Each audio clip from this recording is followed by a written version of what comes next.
Bom, hoje a gente vai ter a nossa querida Verena conosco. Ela é também da Federação Espírita do Estado de São Paulo. A Verena já é espírita de carteirinha. Provavelmente ela é uma espírita há mais tempo do que muita gente que está aqui. Mais tempo de espiritismo do que de vida de muitas nós, que é mais tempo de espiritismo do que a gente de vida. Vamos botar assim. E vem dividir conosco aí um pouco do conhecimento dela em relação às fraternizadas espirituais. Hoje a palestra é baseada no livro da Dona Martinha. Muitos de nós conheceram a Dona Martinha no Ceará Bendito, em São Paulo. E aí ela vem aí explicar um pouquinho mais aí o que a Dona Martinha, através da sua mediunidade, contou para a gente. Mas a Verena, além de ser uma espírita de carteirinha, de trabalhar na FESP, na área de ensino e em outras áreas também, ela é matemática e engenheira, né? E aí a gente vê a beleza, né? Quando a gente consegue aí combinar esses dois lados, o acadêmico com o moral, o poder que isso tem de trazer o ensino de uma forma mais clara, mais sólida para todos nós. Então, Verena, muito obrigada de estar aqui junto conosco, de abrir o seu sábado, quando a sua filha está visitando aí da Austrália, você está com a sua netinha. Obrigada de achar tempo para conversar com a gente, viu? Eu não sei se o som tá bom, tá todo mundo me ouvindo? Tá ótimo. Eu agradeço muito, Ana, pela oportunidade mesmo. E me sinto até assim um pouco insegura de estar falando com vocês, uma plateia que é fora do Brasil. A Ana já falou que vocês são muito estudiosos, muito comprometidos, então eu espero dar conta dessa responsabilidade, viu? Eu estou vendo aqui a Geice e a Manuela e a Noeli. Então, além da Lúcia que eu estou vendo, né, e de você, Ana, então espero que o plano espiritual me sustente, me ajude e me inspire também, para que eu traga as informações que são relevantes para todos, tá certo? Bom, então nós vamos falar hoje, né, das fraternidades espirituais, e apenas para contextualizar, eu queria contar que essas informações foram retiradas de um livro que se chama Instituto de Confraternização Universal, da Dona Martinha, que a Ana citou, História das Fraternidades também, da nossa querida Dona Martinha, de um livro do Edgar Armon, que é um expoente, né, lá na federação, que foi secretário, que trabalhou assim arduamente na federação, que chama Vivência do Espiritismo Religioso, e algumas documentações das vidências da Dona Marta e outros colaboradores durante os trabalhos que aconteciam lá. Então, eu peguei os 3 livros que eu peguei, as capas são esses, né? E as informações que nós vamos, assim, trazer são informações que foram obtidas a partir de 1940.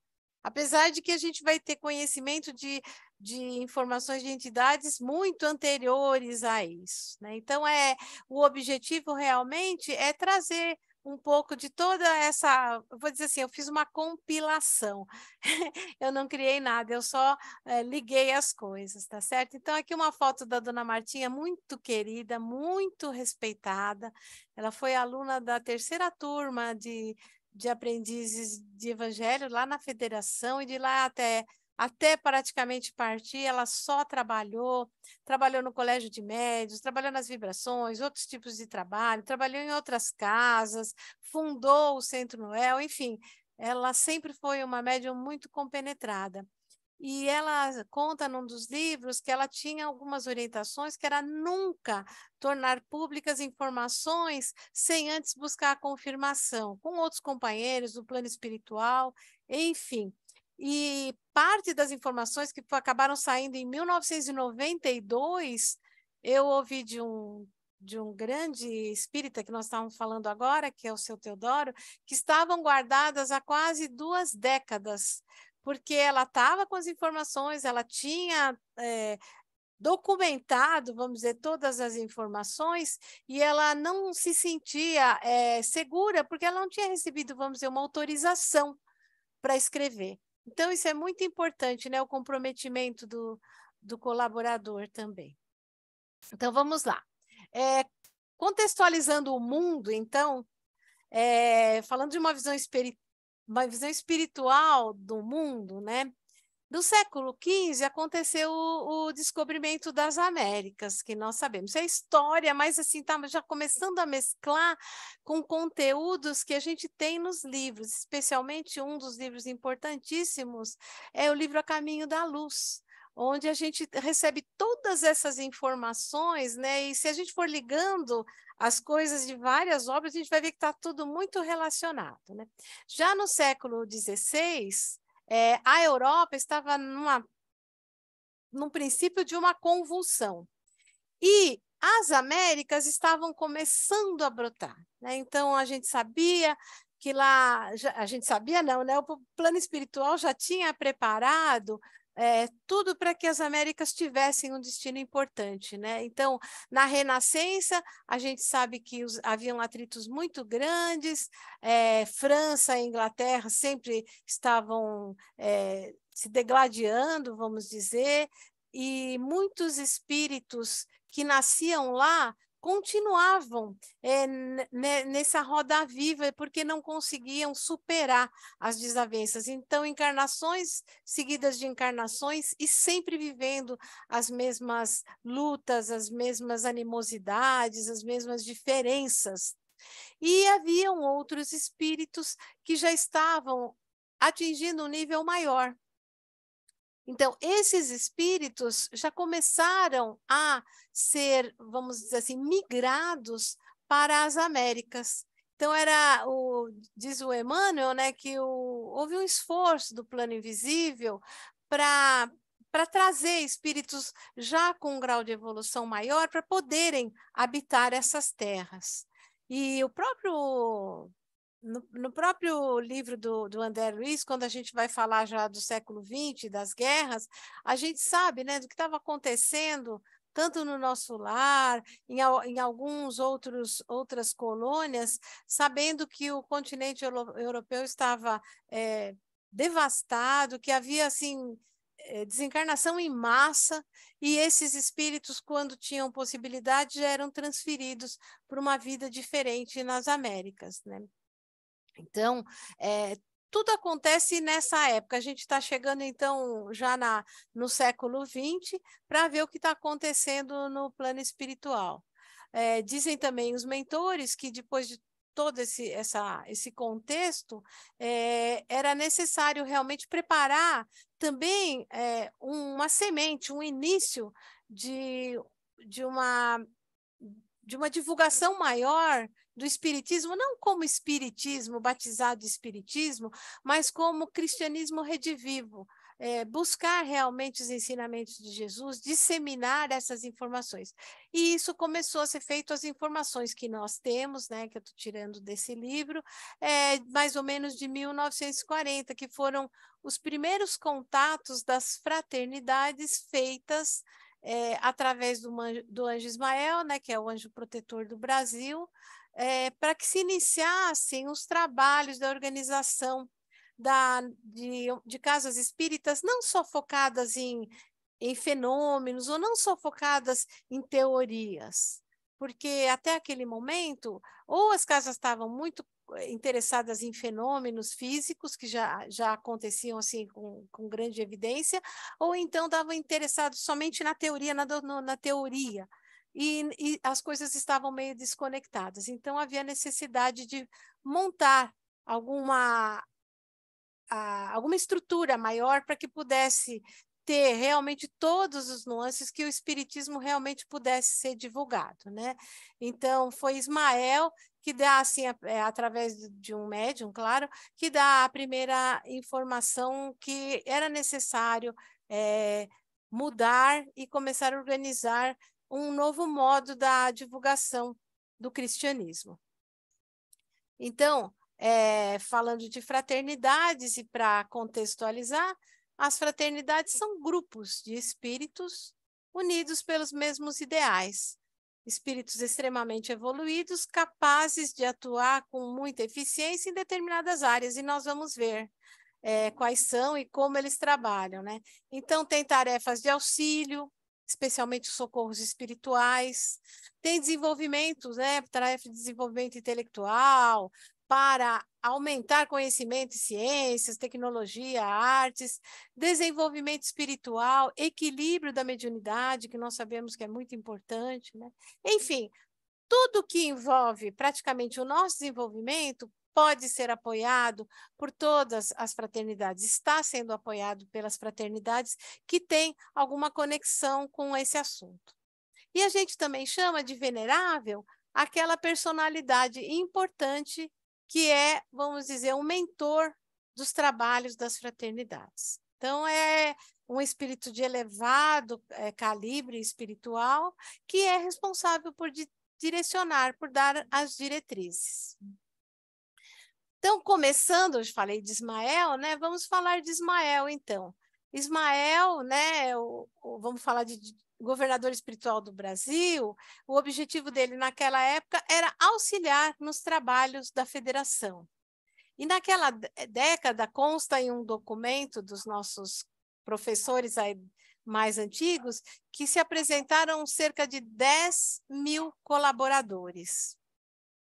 Então, só que a federação era uma casa pequena, recém praticamente organizada. Em 1936, ela se formou, sendo, vamos dizer, a união de 3 casas espíritas. Uma mais focada nos fenômenos, outra mais focada na doutrina, e, por incrível que pareça, naquela época, teríamos 10.000 colaboradores atuando juntos para a sustentação desse novo empreendimento, né? Divulgação da doutrina cristã. E, junto com Ismael, se apresentou um grupo que é chamado Grupo do Santo Sepulcro, cujo venerável tem o nome de Ricardo Coração de Leão, que é um nome bem assim conhecido, nós temos vários filmes sobre esse cruzado especial, mas o nome dele é O Britânico. E esse venerável diz que se apresentou ao comandante Edgar Armon, dizendo que ele lhe daria a sua espada não para lutar, mas a sua espada para protegê-lo por 25 anos. Isso, eu fiz as contas, assim, diante das informações que eu obtive, isso devia ser 40, 42. Tá? E 25 anos nós vamos chegar em 67. Quando a gente chegar lá no Edgar Armon, se eu pular, alguém me avisa, porque eu vou relembrar esse fato, tá certo? Então, essa Fraternidade do Santo Sepulcro, na verdade, era composta de 12 entidades, né? E alguns deles eram importantes. O Infante de Sagre é chamado de Lusitano, ele também fazia parte. Haviam 3 entidades muito importantes. Eram entidades que encarnaram no tempo das cruzadas também, que lutaram muito pela área de onde se encontrava o túmulo de Jesus, que na verdade eram as cruzadas, na verdade tudo era posse, se referia à posse da terra. Mas eles todos conscientes de todos os valores que eles deixaram de cultivar, e depois de terem cultivado os valores reais, eles se integram nesse grupo. Na atualidade, segundo eles contam, o venerável britânico, ou Ricardo Coração de Leão, permanece entre nós nos dando a sustentação. Mas os demais veneráveis, os demais colaboradores de alto nível, já estão em outras tarefas, porque o mundo segue a sua dinâmica e é necessário continuar com as suas atividades. Aqui eu trago uma imagem, não sei se vocês sabem, mas a gente tem lá na federação alguns trabalhos na pintura mediúnica. E em alguns trabalhos, quando a gente consegue, a gente pede que os médiums relatem suas vidências, documentem. Então, essa é uma das imagens obtidas faz mais de 20 anos, na verdade, que uma médium retratou assim. Então, vocês podem ver um cavalo no fundo. Aqui, na frente da imagem do cavalo, a gente vê isso é uma espada, com uma empunhadeira voltada para baixo, a lâmina da espada está para cima. E aqui a imagem, né, um brilho especial no frontal dessa entidade. Seria um colaborador dessa fraternidade do Santo Sepulcro. Olha, se vocês quiserem me interromper, quiserem falar alguma coisa, fiquem à vontade, viu? Estou falando sem parar, mas eu posso ser interrompida, podem questionar, podem colocar seus comentários, fiquem à vontade. Seguindo, se ninguém quiser comentar, depois dessa fraternidade, nós tivemos a informação de outra fraternidade, que é a fraternidade do Trevo, cujo venerável se denominava numa encarnação, que é a encarnação onde ele conheceu os ensinamentos de Jesus e até teve um contato com Jesus, não um contato com Jesus vivo, mas ele chegou a ver Jesus ser removido da cruz, e ele era um mercador muito rico. Gente, tá muito barulho aí? Eu tenho um cachorro que está latindo, vocês estão ouvindo? Minutinho. Vou fechar uma porta aqui. Não dá para ouvir nada, Verena. Tá ótima a sua palestra, não tem barulho nenhum. Mil perdões. Eu não pretendia... Ih, perdi o compartilhamento, foi isso? Não. Sim, você parou de compartilhar, mas a gente não está ouvindo barulho nenhum de cachorro. Ai, eu não sei por que eu parei de compartilhar, mas vou compartilhar de novo aqui. Só um minutinho. Não sei o que houve aqui.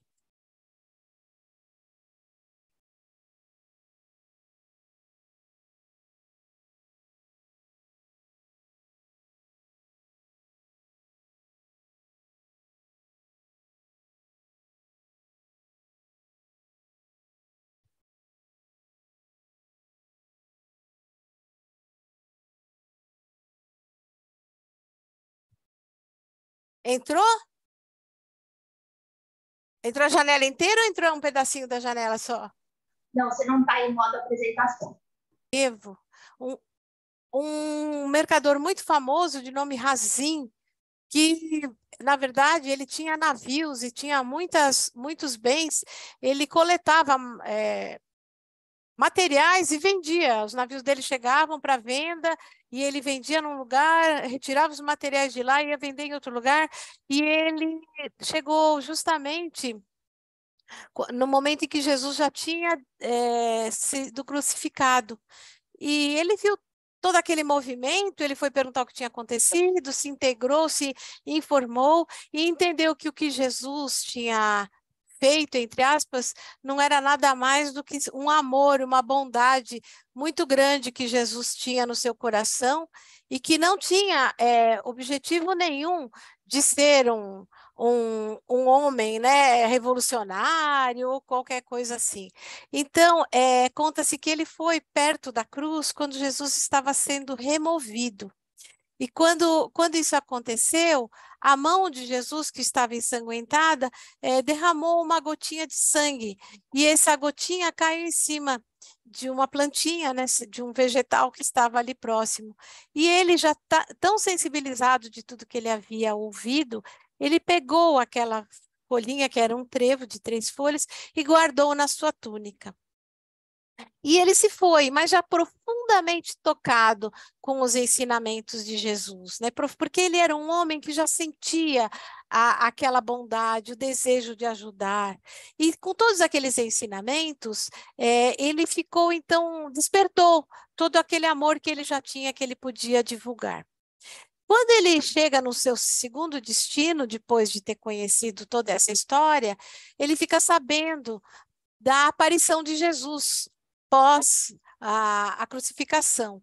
E ele se lembra da florzinha, da folhinha que ele tinha guardado. Então ele vai pegar aquela folhinha que estava na túnica e ele encontra 3 folhas petrificadas, que são justamente que tinham sido petrificadas por conta daquela gota do sangue de Jesus. E ele levou aquela folhinha para o resto da sua vida com ele e passou junto com as suas atividades profissionais, ele passou a divulgar tudo aquilo que ele já sabia e tudo aquilo que ele tinha aprendido, porque ele trazia dentro dele essas informações. Então, conta-se que quando ele chegou no plano espiritual, proveniente dessa encarnação que ele viveu, Jesus e outros espíritos crísticos foram recebê-lo e lhe deram uma missão, dizendo para ele que a missão dele seria a divulgação, porque ele já tinha feito a divulgação do evangelho, porque ele já tinha aprendido. E ele diz o seguinte, Jesus disse para ele o seguinte, aquele que é fiel no pouco, muito lhe será confiado. Então, ele passa a ser responsável por uma fraternidade que passa a se chamar Fraternidade do Trevo, e nessa fraternidade ele passa a arrebanhar colaboradores espirituais para a divulgação de todas aquelas informações, para a divulgação do cristianismo, do amar ao próximo, enfim, de tudo aquilo que ele tinha já aprendido e que ele já tinha feito. Depois nós temos a notícia de outra fraternidade, que é a Fraternidade dos Essênios, cujo venerável é Hilarion do Monte Nebo. Na época que eles se apresentaram, todas essas informações são da década de 40, eles eram 5.000 colaboradores. E conta-se que esse venerável Hilarion, ele já tinha encarnado anteriormente no tempo de Moisés, com o nome de Essém. E ele fazia parte de um grupo de terapeutas peregrinos no tempo de Jesus. O que eles faziam? Eles anunciavam a passagem de Jesus, diz que eles levavam medicamento, levavam alimento para os assistidos, porque a gente sabe que um estômago com fome, né, uma falta de alimento não nos dá nem condições de atendimento. Levava também alimentos para os apóstolos, e eles faziam todas essas atividades seguindo Jesus, porque eles já sabiam que o mestre tinha uma função muito importante. Então, esse grupo já seguia Jesus. Na pátria espiritual, se manteve do mesmo jeito, fazendo exatamente a mesma atividade, né? Buscando aqueles que poderiam seguir os ensinamentos do mestre. E aqui eu tenho uma imagem que não é da pintura mediúnica, e assim, eles colaboraram também nas escolas de aprendizes de evangelho, e o Hilarion do Monte Nebo, que é o venerável dessa fraternidade, é o autor espiritual de um livro chamado Harpas Eternas.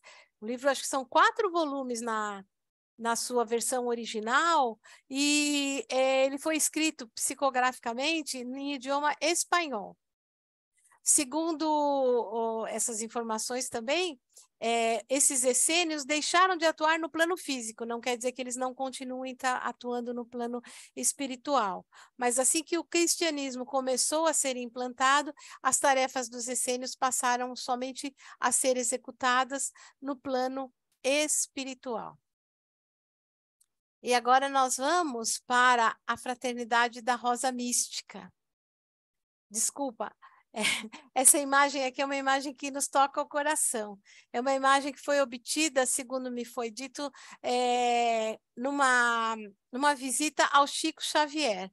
Eu não posso dizer com certeza, mas me informaram que alguém pintou essa imagem mediunicamente e levou para o Chico e perguntou para o Chico, Chico, essa imagem condiz com a imagem de Maria de Nazaré? E parece que o Chico confirmou que era.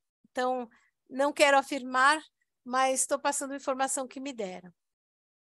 Maria de Nazaré, extremamente elevada, para ser a mãe de Jesus, não está tão próxima de nós em termos de sintonia, de dimensão, porque ela é elevadíssima.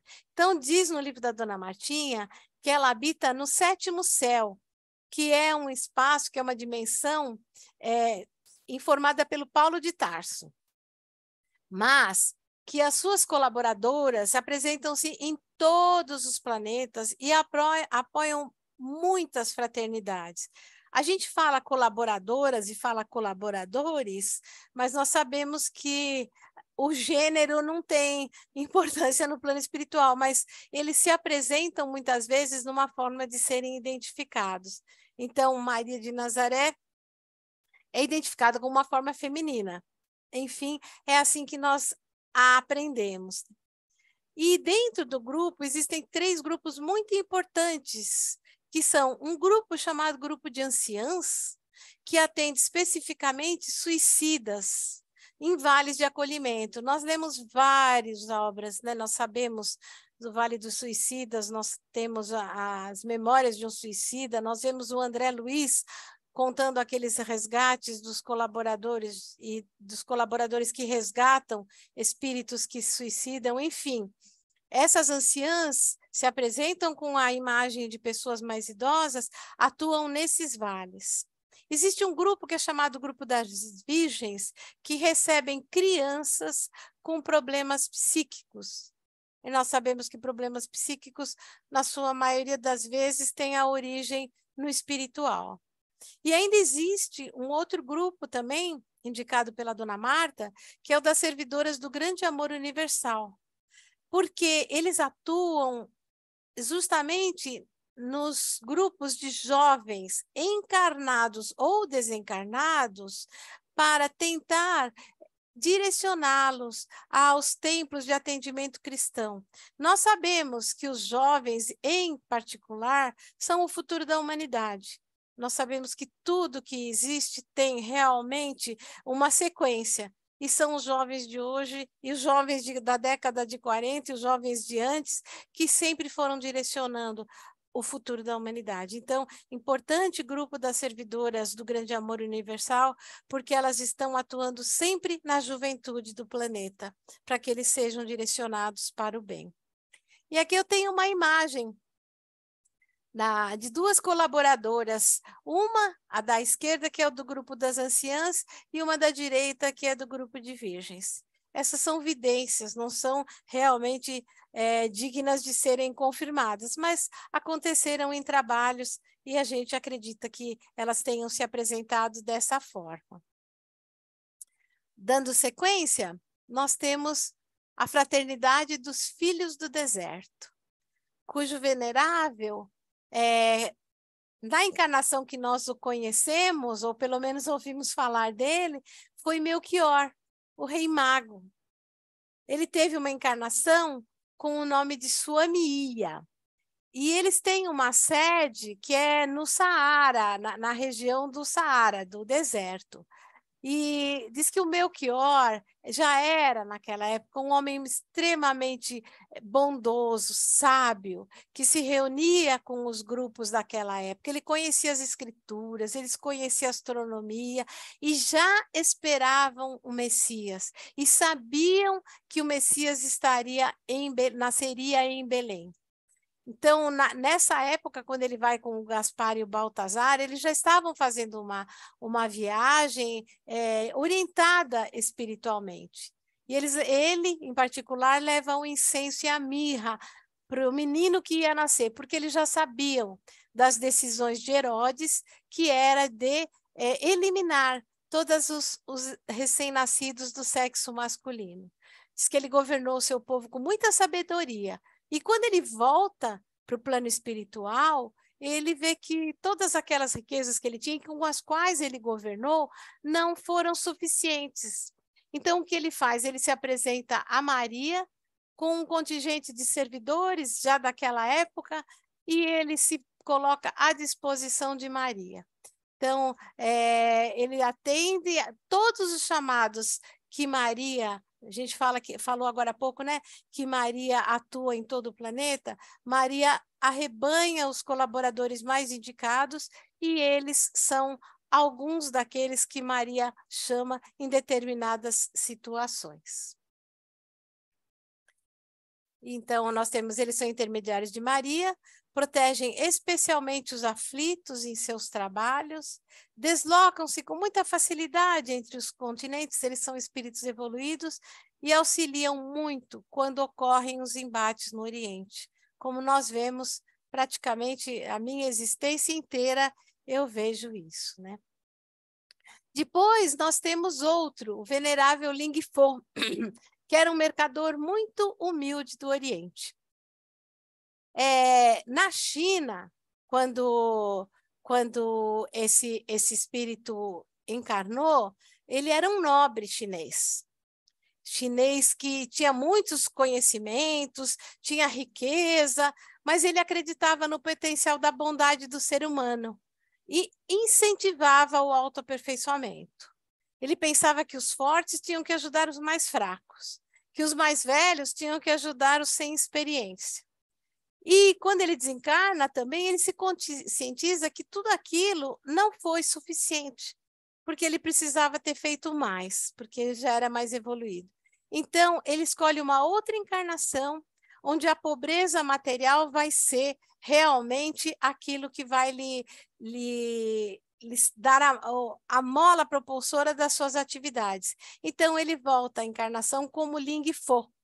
E então, além das suas mercadorias, ele ia orientando e incentivava todos aqueles que seguiam o seu conhecimento, né? E ele era adepto do pensamento Confúcio, onde ele diz que a felicidade não é ter muito, mas é saber usar bem o que se tem.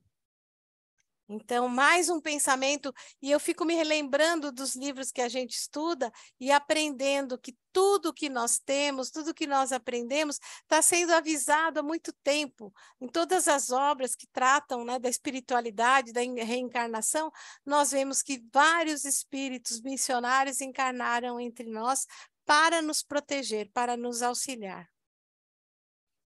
Agora, outra fraternidade, que é a fraternidade dos egípcios, cujo venerável era um sacerdote na época do faraó Ramsés II, que também se apresentou com 3.000 trabalhadores. O objetivo dessa fraternidade é o desenvolvimento mediúnico, o fortalecimento do psiquismo dos médiuns, atender aflitos, orientar o desenvolvimento dessas faculdades mediúnicas que são necessárias também para a evolução, mas também para o equilíbrio do ser humano que vem com essa tarefa mediúnica. E eles acreditavam que a cura tinha que ser baseado na mudança do homem e na sua caridade. Eles têm uma sede nas pirâmides do Egito, e nos conta a Dona Marta que eles também habitaram o continente Atlântida.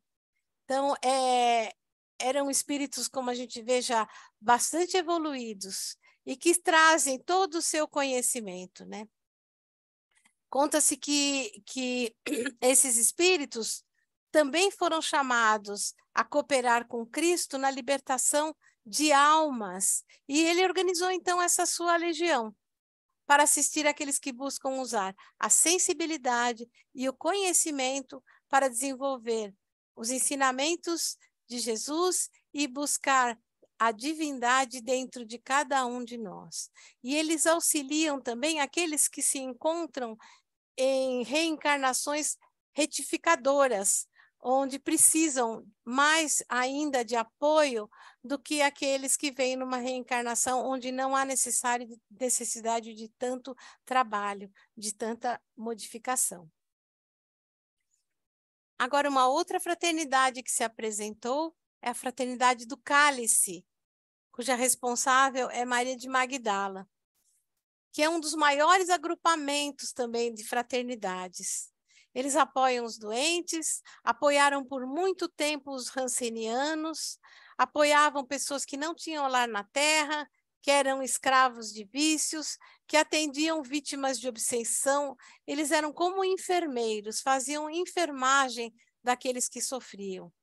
E elas se apresentam muitas vezes como enfermeiras, mas com um cálice gravado na pala do seu hábito.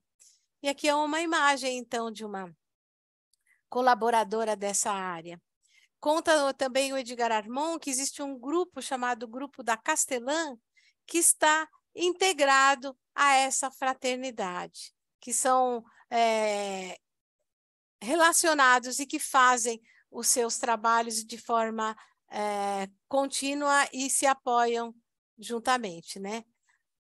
Então, ele diz assim, porque é muito bonito esse pedaço, até gravei aqui, que diz assim, só a criatura que esvazia o cálice do sofrimento e talvez da humilhação, e que consegue fazer transbordar amor e piedade, pode ajudar as vítimas da obsessão a se reerguer, que foi o que aconteceu com Maria de Magdala.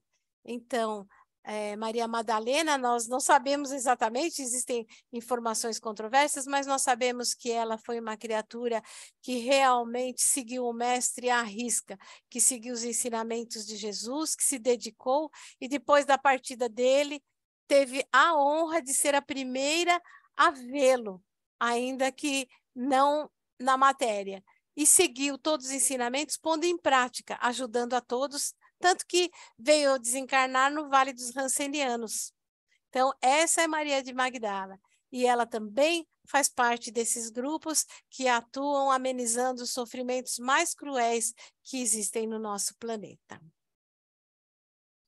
Dando sequência, nós temos a informação da Legião de Joana d'Arc, não é chamada de fraternidade, é chamada de Legião, onde a venerável é Joana d'Arc.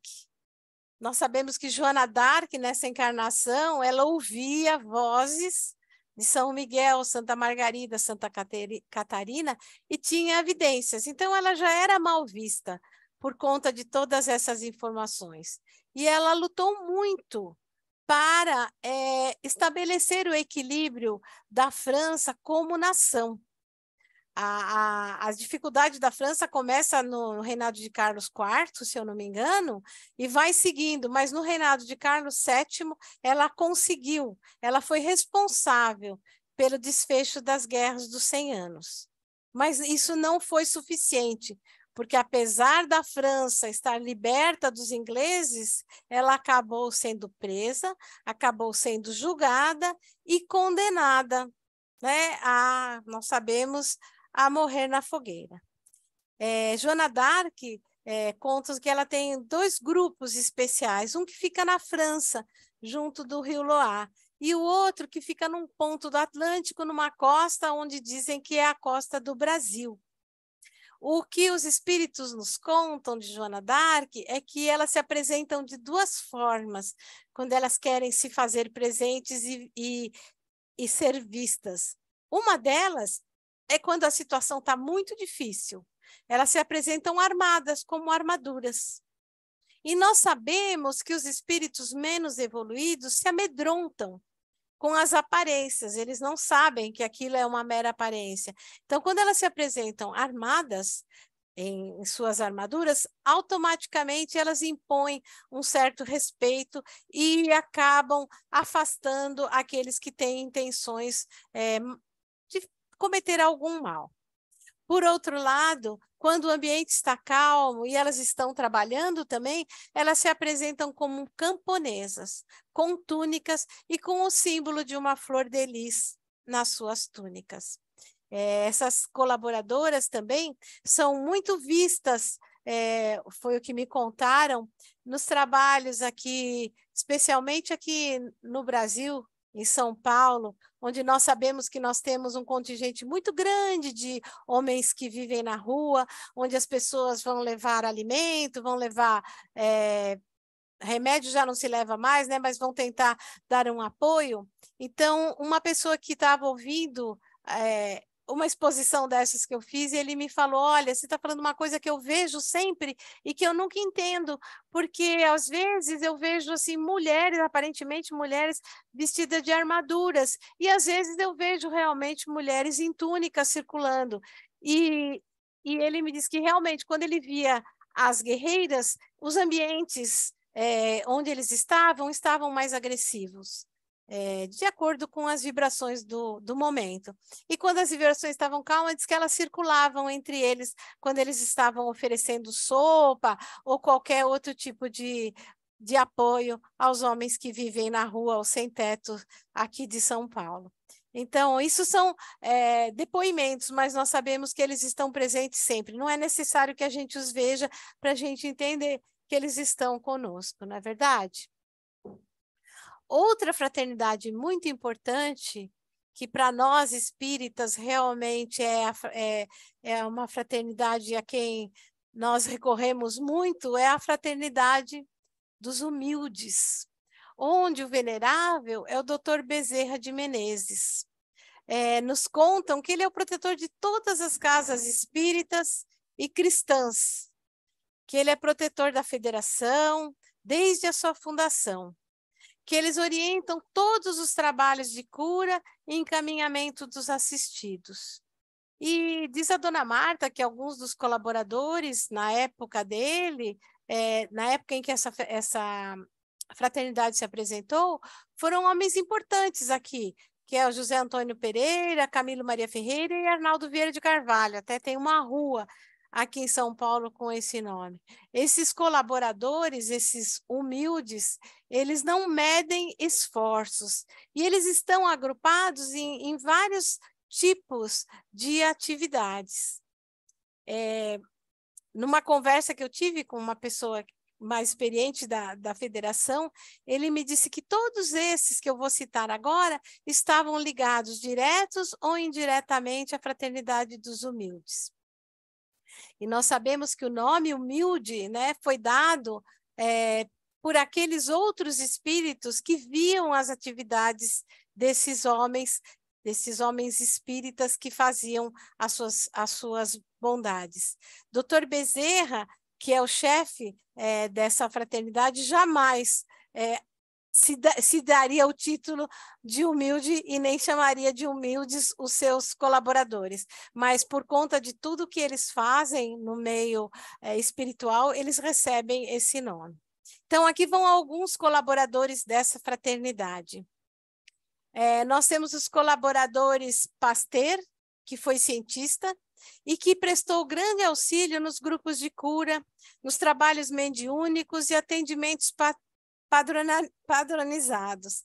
E que a pasteurização, que foi uma descoberta de Pasteur, aquele processo, né, de elevar muito a temperatura de algum líquido e baixar rapidamente para suprimir todos os micro-organismos que porventura existam, descoberta de Pasteur, também ocorre no plano espiritual, que é muito necessária que haja uma pasteurização nos ambientes espirituais. E Pasteur trabalha nesses grupos, sempre visando a higiene, né, dos ambientes.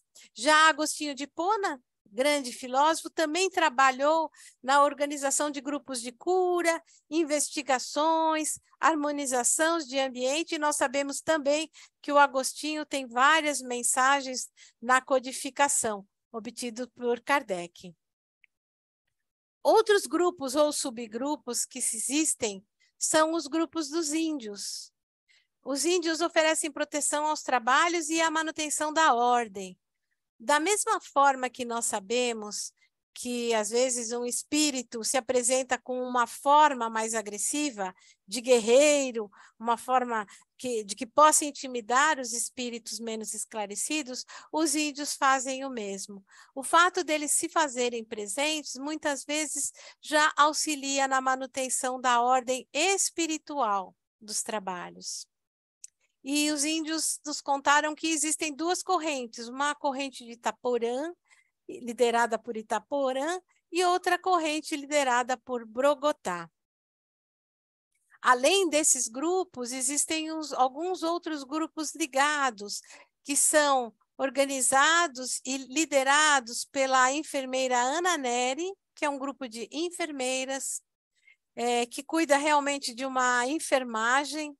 O grupo de Duque de Caxias, que está sempre agindo na proteção, e quando ele fala armas, é justamente para que não se usem as armas, para que haja paz sem utilização de recursos que possam vir a ferir os outros.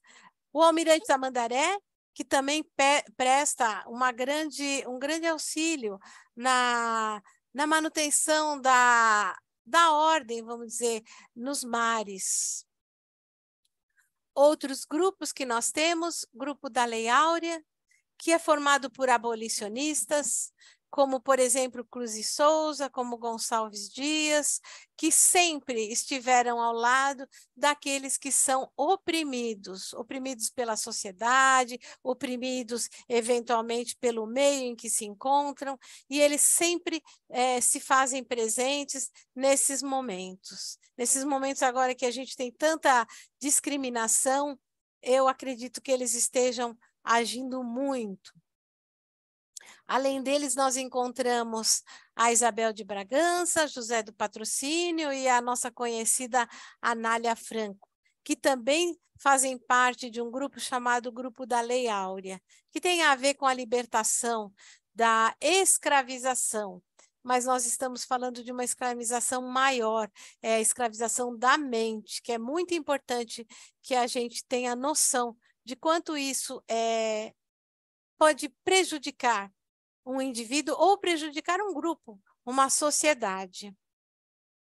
Ainda na Lei Áurea, nós temos informações dos grupos de escravos que foram realmente oprimidos. Aqui no Brasil, especialmente, a nossa abolição demorou muito para acontecer. E esses escravos, muitos deles que nasceram escravos, já eram mais evoluídos e vieram aqui para prestar a sua colaboração no meio em que viviam. Então, diz que quando os escravos se apresentam, muitas vezes, eles não se apresentam como escravos, como muitas vezes na aparência de negros, mas eles trazem uma algema aberta, lembrando que a opressão, que a libertação não está no corpo, mas que a mente liberta, que o pensamento, que o espírito livre está além do corpo. E eles trabalham com amor e doações, sempre ligados aos mais carentes. Agora, saindo um pouco do Brasil, nós recebemos informações de uma fraternidade do Tibete, cujo venerável foi um dos Dalai Lama. Existem vários Dalai Lama, né? Então, foi um Dalai Lama que se chamou, numa encarnação, Shang Po Lang. Naquela época, eles se apresentaram num contingente de 5.000 colaboradores.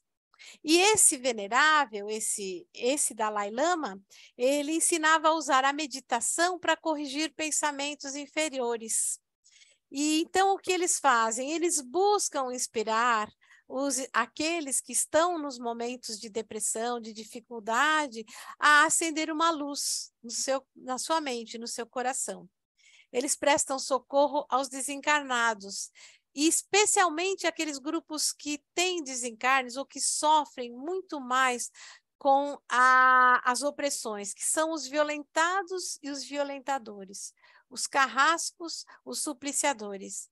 Porque todas as agressões ao corpo, para aquele que sofre, ele será libertado a partir do momento em que ele deixa o corpo que foi o abusado. Mas, em compensação, aquele responsável por esses atos certamente vai responder por tudo isso no momento em que desencarnar. Então, eles buscam auxiliar esses espíritos que foram os causadores dos maus. Assistência às vítimas do egoísmo, de maldade e orientação aos aprendizes, sempre no sentido de disciplinar a sua mente. Um outro grupo que foi nos trazido foi o grupo dos hindus, que é subdividido num grupo que eles chamam um grupo menor, composto de 80 entidades espirituais, dados das décadas de 40, e é um grupo menor simplesmente porque tem menor número de colaboradores, não porque tem menor capacidade de atuação. E o venerável desse grupo é Mahatma Gandhi, que inspira movimentos de não violência, porque nós sabemos que Mahatma Gandhi sofreu muito, ficou décadas preso, mas não incitou seu povo à violência. Esse grupo trabalha justamente no movimento a não estímulo à violência. Esse grupo tem uma sede sobre a Nova Delhi e busca realmente estimular o encontro da sua paz interior. E ele diz assim que não basta sermos pacíficos apenas nas palavras, é preciso pacificar os nossos pensamentos. Dentro dos hindus tem o famoso grupo maior, esse se apresentou com 5.000 colaboradores, cujo venerável é Krishna, líder também religioso. E eles colaboram no desenvolvimento de forças psíquicas, forças morais, e atendem aos trabalhos de curas espirituais. Então, nós vamos percebendo que, à medida que nós vamos vendo, se não for um atendimento direto para alguma coisa muito específica, todos eles vão buscando que a gente encontre a paz interior. Todos eles vão fazendo com que nós busquemos, de alguma forma, encontrar dentro de nós aquilo que vai nos trazer a paz, porque está dentro de nós. Mas a dificuldade que nós temos é grande, então nós precisamos do apoio desses irmãos. O Edgar Armon nos relata de uma outra fraternidade, identificada como Fraternidade do Triângulo e da Cruz. Era composta por os antigos templários das cadeias do amor, cujo venerável é uma entidade que viveu uma encarnação com o nome de Ramatiz. Esse Ramatiz viveu na Índia, no século IV a.C., e fundou um pequeno templo. Eles são dedicados aos trabalhos ligados a correntes orientais de pensamento. E se nós formos pensar bem, tudo no final vai se encontrar. As práticas orientais, a medicina oriental, o culto ocidental, o conhecimento de reforma íntima e tudo isso que nós estamos trabalhando, cada um com um foco talvez maior em determinada parte, acaba se encontrando no centro de um círculo muito maior, que é o círculo do conhecimento, que é o círculo do autoconhecimento e que é o nosso objetivo, a nossa evolução. Eu trouxe essa fraternidade aqui porque muitas vezes ela não é citada, mas faz parte de uma documentação muito importante para nós espíritas de saber que eles estão, que eventualmente não são identificados em todos os lugares, mas que também trabalham muito em favor da humanidade. Continuando, nós temos aqui também a fraternidade dos discípulos de Jesus. E agora vamos voltar lá atrás, quando nós falamos da fraternidade do Trevo, cujo responsável era Razin. Foi Razin que inspirou o nosso querido Edgar Armon. Naquela época, o pessoal chamava Edgar Armon de comandante, porque ele era um oficial da Força Pública do estado de São Paulo, mas ele era reformado, ou seja, era um policial militar aposentado. E conta-se que ele chegou um dia lá na federação, já reformado, passou por lá, entrou na casa, conversou com as pessoas que lá estavam, percebeu que a casa estava começando, a casa foi fundada em 1936, ele chegou lá em final de 39, e então, conversando, ele descobriu que a casa precisava de uma estrutura. Então, ele entendeu, conversou muito lá com os colaboradores daquela época, voltou uma semana depois com uma papelada enorme, trazendo um plano de trabalho, um plano de organização, tudo que ele tinha idealizado. E nós sabemos que ele não idealizou tudo isso simplesmente por acaso. Nós sabemos que todos esses espíritos que têm funções de abrangência maior, que podem envolver comunidades, muitas vezes, eles são inspirados. Então, ele trouxe um plano que era baseado em conhecimento, que era baseado em assistência espiritual, que era baseado em assistência social também. E com isso, Razin o inspirou para a formação da Escola de Aprendizes do Evangelho. Então, na Escola de Aprendizes do Evangelho, ela era separada em dois grupos, o grupo dos iniciantes, que era o primeiro ano, e o grupo dos servidores, que era o grupo do segundo ano. Conta-se também que na cerimônia da formatura, vamos dizer, quando se encerravam esses dois ciclos, todos os aprendizes ganhavam aquele trevo de que eu falei, que Razin guardou, e nesse trevo, nas 3 folhinhas, né, nas 3 pétalas lá do trevo, tinha 3 letrinhas, que é F, D e J, que significam Fraternidade dos Discípulos de Jesus. Então, essa é uma lembrança que eu não tenho, apesar da Ana dizer que eu já estou lá há muito tempo, eu não cheguei a receber, mas é uma lembrança para que a gente nunca esqueça que nós somos todos discípulos de Jesus. Vários colaboradores que conheceram Edgar Armond foram desencarnando desde 1950. E o que acontecia? Eles se reuniram na pátria espiritual, se agrupando num grupo daqueles que faziam parte desse grupo que tinha estudado, que tinha feito os cursos de aprendizes e assim por diante. Então, conta-se que depois Edgar Armond desencarna, e quando Edgar Armond desencarna, ele desencarna em 1982, mas em maio de 92, conta-se que houve uma festa muito grande que arrebanhava colaboradores de várias casas espíritas, da Federação, da Aliança e de outras casas que tinham se unido. E então conta-se, Dona Martinha que conta isso, que o Edgar Armond foi empossado, ele foi elevado à categoria de venerável da fraternidade dos discípulos de Jesus. Então, na fraternidade dos discípulos de Jesus, ele é chamado de irmão Edgar Armond. O que eu queria contar para vocês, que eu falei da espada lá no passado, é que em 1967 ocorreu uma certa divergência entre os ideais espíritas, que depois logo em seguida não, mas que foram sanadas. Mas só para vocês verem, aquela espada oferecida pela Fraternidade do Santo Sepulcro deve ter sido oferecida entre 1940 e 1942. E em 1967, o Edgar Armond acaba se afastando dos trabalhos. Então, estavam cumpridos exatamente os 25 anos prometidos por essas entidades.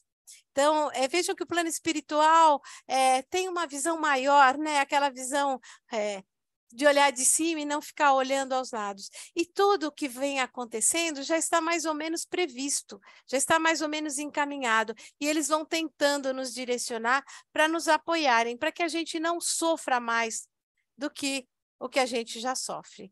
Ana, quanto tempo eu tenho? Acabou meu tempo? Agora são 10 horas aqui. Se você puder fechar, e aí a gente faz uma mesinha redonda de perguntas. Eu não estou escutando muito bem. Eu estou com chuva aqui perto de casa, eu não estou ouvindo bem. Você pode repetir? Posso sim. Eu falei para a gente, se você puder terminar a sua palestra, né, encerrar aí a gente conversa um pouquinho. Sim, vamos terminar, sim, com muito prazer. E eu peço desculpas, porque esse material, muitas vezes, eu vou me alongando. E, então, desculpa aí a vocês que estão me ouvindo, mas não falta muita coisa, não. Eu entendo que eu coloquei as fraternidades que a gente conhece um pouco mais, que tem mais convivência no início. Então, fiquem à vontade se vocês quiserem conversar. Tá ruim, né? Eu vou acender uma luz, tá chovendo aqui, a janela tá aberta, mas eu não tem luz. Vocês estão me vendo bem? Sim, a gente te vê bem. Agora o seu slide parou de apresentar de novo. Não entendi, Ana. A gente te vê bem, Verena. Ah, tá bom. Muito obrigada. Só o seu slide que parou de apresentar. Você não está apresentando eu parei mais. de apresentar, porque você falou para encerrar, já viriam outras fraternidades, então eu interrompi mesmo. Então tá bom. Você quer que eu volte? Quer que eu apresente de novo para conversar? Não. Não precisa não. Eu não sabia se você tinha terminado o que você queria falar ou não. Não, eu ia passar para mais uma fraternidade, mas a gente interrompe aí. Não faltam muitas fraternidades. As que a gente mais conhece são aquelas que eu apresentei realmente. Então tá bom. Obrigada, Verena. Eu acho que essa aula ela dá muita esperança para a gente, né? Porque num momento tumultuado de divisão, como a gente está vivendo, e esse momento de divisão não é um momento de divisão que a gente vê só no Brasil ou só nos Estados Unidos, não, né? É um momento de divisão que a gente está sentindo acontecendo no mundo inteiro. como faz parte da transição planetária. Então, eu acho que a gente escutar uma palestra dessa faz com que a gente se sinta mais firme, mais protegido, mais confiante, porque muitas vezes a gente vê essas rebarbas da vida, seja, como você falou, da cisão que aconteceu na época do comandante Armon, como outros momentos difíceis que a gente vem passando, né? E a gente saber que existe um grupo que está olhando e cuidando de tudo e de todos, né? Um grupo não, vários, né? Cada um dentro da sua especialidade, né? Eu andei estudando um pouco as obras de André Luiz agora recentemente, por conta de outro curso, e eu entendo realmente, sabe, que nós estamos realmente naquele momento, imagino que seja o expurgo do expurgo, né? Porque nós temos ouvido essas mensagens. Mas eu vejo também, sabe, Ana, olhando o mundo aí em volta, nós no Brasil temos grandes problemas, vocês sabem, né? Todos devem ter aí um pezinho aqui no Brasil. Mas existem lugares onde as coisas já estão melhores, onde as leis são mais iguais, onde as pessoas têm mais condições. E eu imagino que se sejam gotinhas assim que vão acabar se unindo e ao longo dos anos, que não serão poucos, nós teremos uma sociedade melhor, nós teremos grupos mais igualitários, e esses grupos são inspirados pelo plano espiritual. Porque nós não podemos imaginar só, sabe, o Brasil está uma droga por causa desse, daquele. Não, existem grupos bons, mas a gente vê muita coisa ruim e a gente às vezes se apavora. Mas a importância que tem a gente ter confiança de que não estamos sozinhos mesmo, que quantos outros missionários saíram daqui, voltaram para cá com missões difíceis, como todos esses grupos fraternais que nós temos notícia e tantos outros que nós não temos. Então, assim, eu entendo que não podemos ver as coisas no pessimismo, temos que fazer a nossa parte. Vivemos na matéria, temos que usar a matéria e defender a nossa parte, mas não com esse pessimismo exagerado, sabe? Não ficar ouvindo só o que é ruim, não ficar... Vamos fazendo a nossa parte, se eu não puder agir, faço o meu melhor, né? E vamos esperar que eles, todos eles, especialmente o nosso mentor, que trabalha muito, né? Nos ajudem a encontrar os melhores momentos, as melhores atitudes. Verena, obrigada. A Aline tem uma pergunta que ela colocou aqui no chat, né? Se as reencarnações no Brasil foram só de espíritos evoluídos ou também de espíritos que ainda não tinham conseguido superar as guerras e as diferenças? Então, foi bom você perguntar isso, sabe por quê? Deixa eu ver aqui, eu não vi que tinha... Eu estava procurando o chat em outro lugar. A Aline, né? Aline, eu andei vendo algumas coisas e no livro do Emmanuel, A Caminho da Luz, tem uma parte bastante interessante. Quando ele fala desses espíritos que da Europa já estavam assim mais evoluídos, preparados para vir para as Américas, é para toda a América, é para a América do Norte, é para a América Central e para a América do Sul. E na América do Norte ele deixa bem claro que estão as posses e a evolução. Eu entendo, pelo que eu vivi, na América do Norte realmente existe mais potencial, existe mais capacidade, existe mais tecnologia, existe muita coisa desse tipo. E na América Central era a busca de liberdade, ele fala um pouco do México, ele vai descendo, fala dos países intermediários, mas não cita muito. E no Brasil?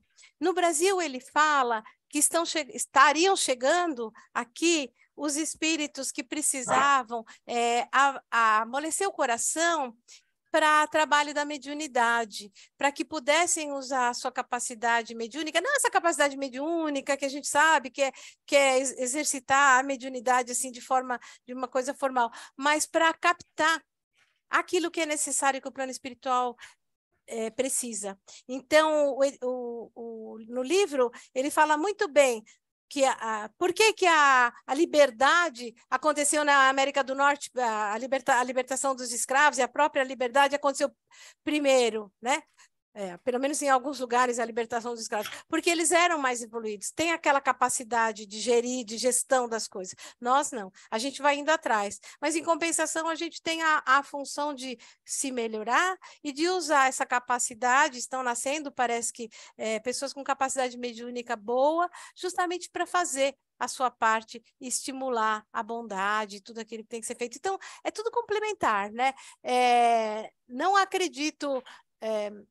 aqueles espíritos que não conseguiram superar guerras e diferenças, muitos nasceram aqui, depois da Segunda Grande Guerra, muitos já nasceram aqui, mas eu acredito que nessas encarnações que nós estamos vivendo, todos já estamos muito conscientes do que aconteceu nas encarnações passadas, já escolhemos praticamente as nossas tarefas e temos grande potencial para superá-las. Não acho que a gente não pode superar, e acho que todos que estão aqui, tanto na América do Norte, na América Central, na América do Sul, têm tarefas importantíssimas junto ao planeta para fazer a mudança. O Emmanuel fala muito disso, e a gente vai vendo que os missionários vão nascendo em grupos, em momentos especiais, para fazerem as suas tarefas. É assim que eu vejo. Se alguém quiser fazer algum comentário, eu agradeço. Eu acho que é isso. Acho que é isso mesmo. E aí eu fico pensando nesses grupos que acabam voltando juntos, né? Pensando na gente aqui em Portland, e cada um de nós desconhecidos uns dos outros, né? Viemos de cidades diferentes, com histórias muito diferentes, e de repente entra todo mundo junto, né? Então é esse reencontro e a gente reavaliar, né? Para quê? Para que a gente está aqui? Porque se a gente sabe que o acaso não existe, qual é a função da gente estar junto, reencontrando, trabalhando junto, né? Aprendendo juntos e criando coisas novas juntos, né? E uma coisa que eu queria comentar é que você falou dessas fraternidades grandes que têm aí as suas funções, eu diria, funções meio que verticais, né? Cuidando de problemas a fundo, né? Especificamente áreas de dor. E você já ouviu falar de fraternidades que cuidam de centros espíritas, assim? Porque que nem nós vemos aí o Dr. Bezerra cuidando da federação. Eu imagino que existam fraternidades que cuidem dos centros espíritas. Eu sei que cada um dos centros espíritas tem aí o seu mentor, né, o seu dirigente espiritual, da mesma forma que nós temos o dirigente encarnado, existe a equipe de desencarnados, que é muito maior, né? A gente vê isso nos livros de André Luiz. Mas você já leu alguma coisa a respeito, né, nesse aspecto de divulgação? Eu achei tão legal você falar isso, porque bom, doutor Bezerra, depois assim, eu fui entender que ele não cuida só da federação, que ele cuida de casas cristãs. Doutor Bezerra tem o dom da ubiquidade. Se você for ler a Tragédia de Santa Maria, você vai ver que alguém, que eu já não me lembro quem que procura Bezerra, não sei o que lá, ele lá onde ele está, ele já capta e já responde. Então, assim, ele cuida das casas cristãs. E eu também entendo, nesse livro da Dona Marta, fala que ele tem, vamos falar assim de uma forma bem imaterial, ele tem o seu escritório muito próximo do quarto céu, lá que ele é trabalhador de Maria, né? Ele está ligado diretamente a Maria, e conta que todos aqueles que de alguma forma se ligam, né, aos ensinos, à evangelização, à busca do conhecimento, diz que a gente tem, assim, de alguma forma, um registro lá. E toda vez que alguém precisa, ou uma casa precisa, o que ele faz?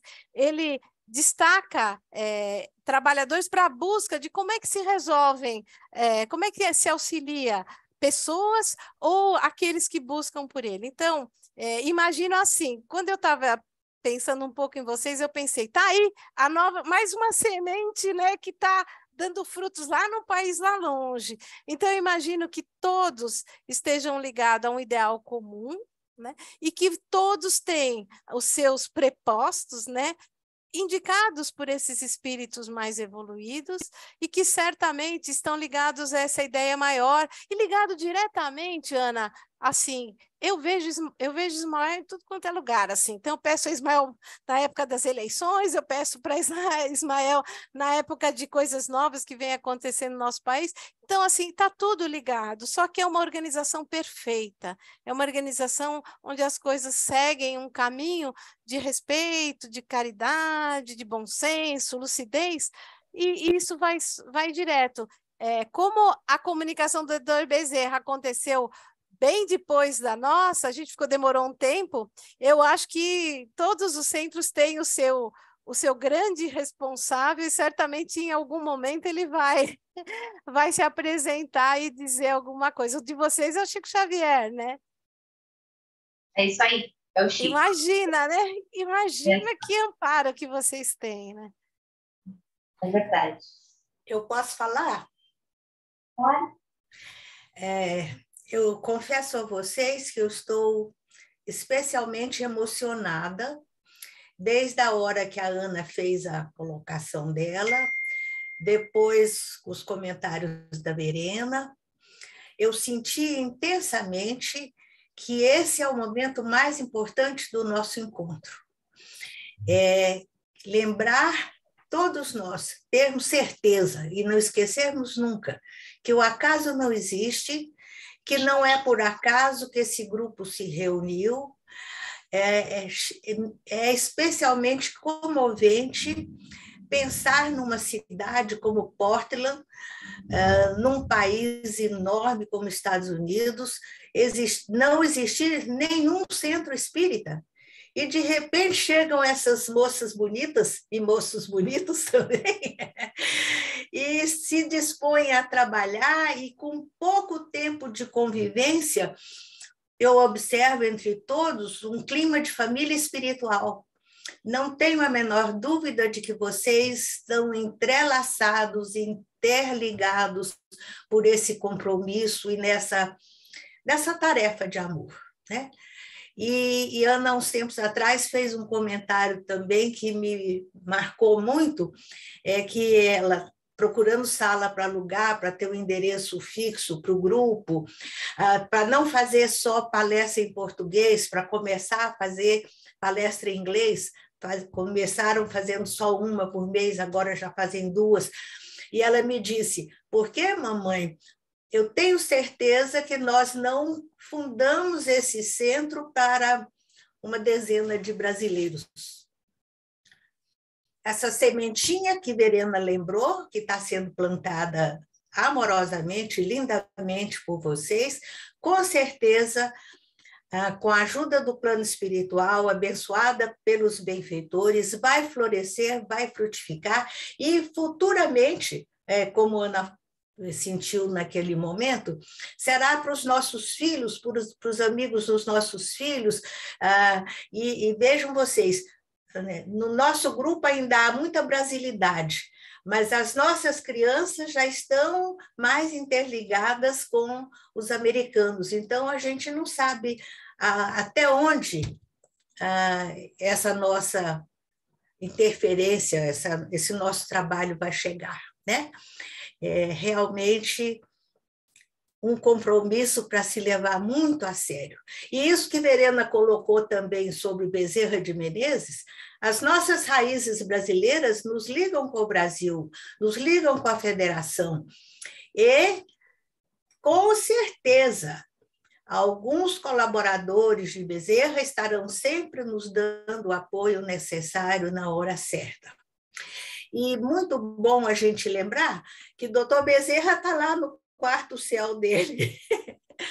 Mas a gente sabe que esses espíritos de grande evolução são como o sol.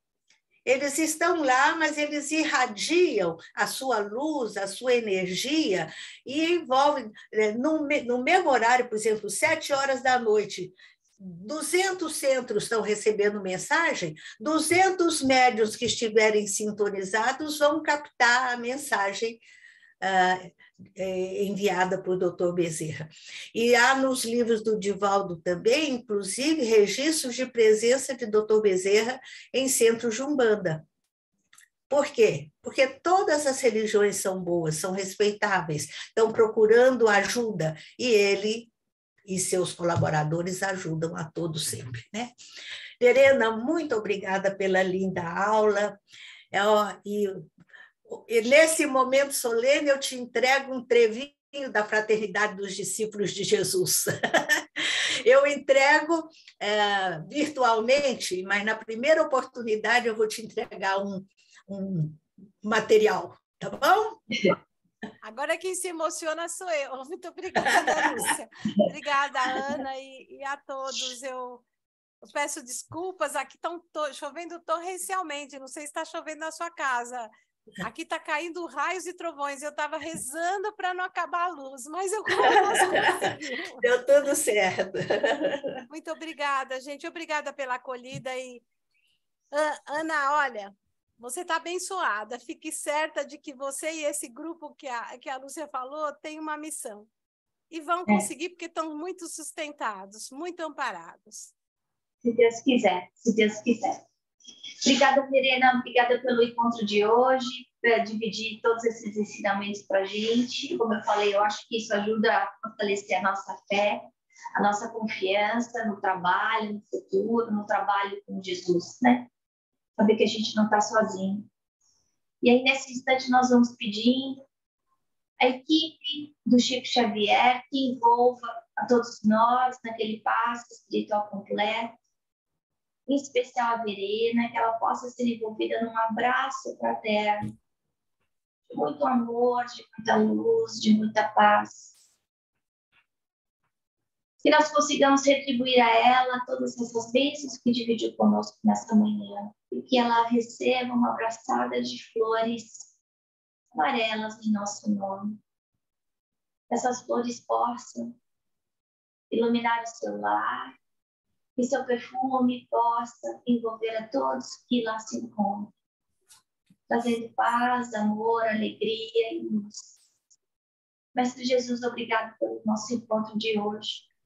Nós te pedimos a tua proteção, o teu amparo, a inspiração para que nós saibamos, Senhor, escolher bem, fazer o bem e viver o bem. E assim nós vamos dizendo graças a Deus. Obrigada. Obrigada, queridos. Um bom